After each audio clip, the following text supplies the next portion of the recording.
Ikundi ici ciyumĩrĩte gũteithĩrĩria mũingĩ kũiga ũtheri wa matũra marĩa maikaraga itemi-inĩ rĩa kwĩgitĩra mĩrimũ ĩrĩa yumanaga na gĩko. Kondo na kanyamũ ga gwĩkĩra gĩko gĩaku harĩa wagĩrĩirwo gũkorwo thĩinĩ wa ploti-inĩ yaku, kana mwene ploti amwethere kanyamũ tu ga gwĩkĩra gĩko mũkagĩikagia hau, na nĩgetha hĩndĩ ĩrĩa indo ciatua gũka kuoywo gĩko kĩu gĩgatua kuoywo, gĩkoywo gĩgatwarwo thĩinĩ wa harĩa hagĩrĩire. Gakoragĩrĩra nĩ ũndũ wa gĩko kĩingĩ gũteagwo taũni-inĩ citũ rĩrĩa ciagayagwo, kũndũ kũmwe gũtiekĩrirwo dump site, na kwaga gwĩkĩrwo dump site tũgĩkorerera kwaga dump site, andũ aingĩ njĩra iria ciĩ gatagatĩ ka barabara icio nĩcio matuire marĩteaga takataka. Arũgamĩrĩri a ikundi ici hamwe na mũtungatĩri Thomas Ndiritu ũrĩa ũrũgamĩrĩire gĩkundi gĩa Copycard maugĩte ikinya rĩrĩ riumanĩte na kuona mataũni maingĩ matirĩ na handũ hamũrĩtwo hega ha gũte gĩko. Kwa mũhiano, taũni-inĩ ya Kasuku, kĩoro kĩa mũingĩ kĩrĩ gatagatĩ ka matuka kũrĩa andũ marutagĩra mawĩra mao,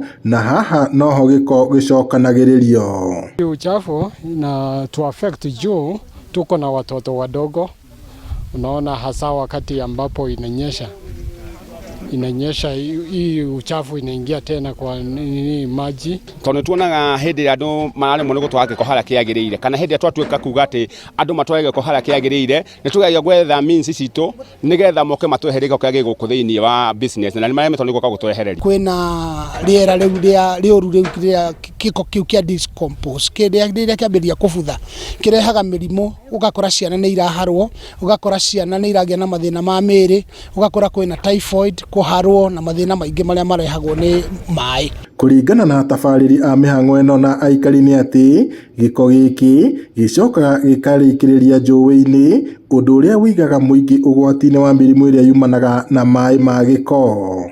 Marĩtie hĩndĩ ya mĩhang'o ya gũtheria taũni cia Kasuku na Oljororok, kũrĩa morĩtie thirikari ya kaunti ya Nyandarua gũtabania mĩhang'o ya kũiga ũtheru wa mataũni. Ngĩribota Inooro TV kuma kaunti-inĩ ya Nyandarua, njĩtagwo Peter Mwangi.